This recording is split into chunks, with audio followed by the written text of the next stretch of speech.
10 լավագույն խորհուրդ Օշոյից։ Ողջույն, այսօր ձեզ եմ ներկայացնելու Օշոյի իմաստուն խոսքերը, որոնք կարծում եմ շատերին կօգնեն։ Ինչ տարբերություն թե ով է ավելի ուժեղ, ով ավելի խելացի, ով ավելի գեղեցիկ, չէ որ ի վերջո միակ բանը, որ կարևոր է, այն է, թե երջանիկ մարդ ես, թե ոչ։ Օշոյի ուսմունքները կարելի է պատկերացնել որպես քաոսային խճանկար, որը կազմված է բուդդիզմի, յոգայի, դաոսիզմի, հունական փիլիսոփայության և շատ այլ հոգևոր շարժումների տարրերից, միահյուսված նրա սեփական հայացքների հետ։ Ինքը Օշոն ասել է, որ ինքը համակարգ չունի, քանի որ համակարգերն ի սկզբանե մեռած են, իսկ կենդանի հոսանքները անընդհատ փոփոխության ու կատարելագործման են ենթարկվում։ Սա հավանաբար նրա ուսմունքի հիմնական առավելությունն է։ Այն չի տալիս պատրաստի արագ պատասխաններ բոլոր հարցերին, այլ միայն տալիս է հարուստ հիմք, որն ի սկզբանե լավ սկիզբ է տալիս սեփական ճանապարհը գտնելու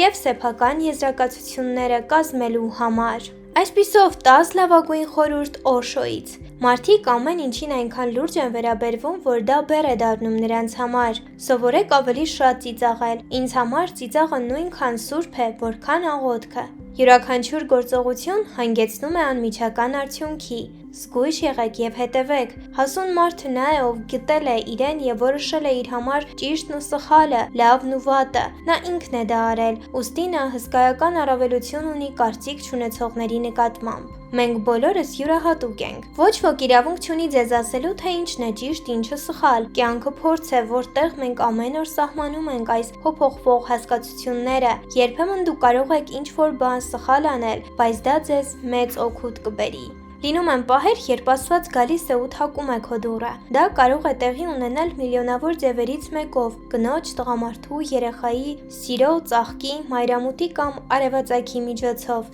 Բաց եղեք լսելու համար։ Անսովոր լինելու ցանկությունը ամենատարածված ցանկությունն է, իսկ ահա թուլանալ և լինել սովորական իսկապես անսովոր։ Կյանքը հանելուկների ու գաղտնիքների շարան է, այն հնարավոր չէ կռահել կամ կանխատեսել, բայց միշտ էլ կան մարդիկ, ովքեր կբավարարվեին կյանքով առանց գաղտնիքների, դրանց հետ կանհետանային նաև վախը, կասկածներն ու անհանգստությունները։ Նախ լսեք ինքներդ ձեզ, սովորեք վայելել ձեր սեփական ընկերությունը։ Դարձեք այնքան երջանիկ, որ ձեզ այլևս չանհանգստացնի, ինչ-որ մեկը կգա ձեզ մոտ, թե ոչ, դուք արդեն լիքն եք, դուք չեք սպասում, թե արդյոք ինչ-որ մեկը կթակի ձեր դուռը, դուք արդեն տանն եք։ Եթե ինչ-որ մեկը գա, հիանալի է, ոչ, դա նույնպես լավ է, միայն նման վերաբերմունքով կարելի է հարաբերություններ սկսել։ Եթե հարուստ ես, մի մտածիր դրա մասին, եթե աղքատ ես, լուրջ մի ընդունիր աղքատությունը։ Եթե կարողանես խաղաղ ապրել, հիշելով, որ աշխարհն ընդամենը շոու է,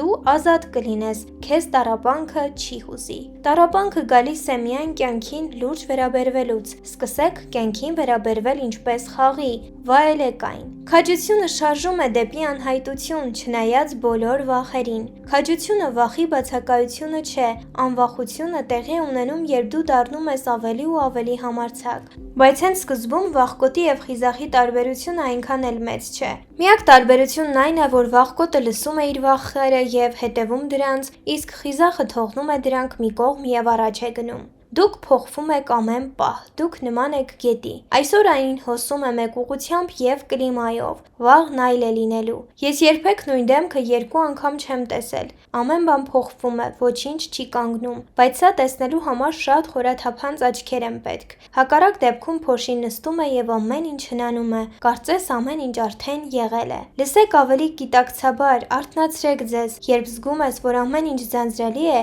հարվածիր քեզ ինչպես հարկն է, ձեզ, ոչ թե ուրիշին, բացիր աչքերդ, արթնացիր, նորից լսիր։ Դե ինչ շնորհակալություն ուշադրության համար, եթե դուք հավանեցիք այս տեսանյութը, ապա բաժանորդագրվեք YouTube-յան ալիքին ավելի հետաքրքիր տեսանյութերը բաց չթողնելու համար։ Նաև կարող եք ձեր կարծիքը գրել մեկնաբանություններ բաժնում Օշոյի ուսմունքի վերաբերյալ։ Ձեզ հատկապես որ խոսքը ավելի սրտամոտ եղավ։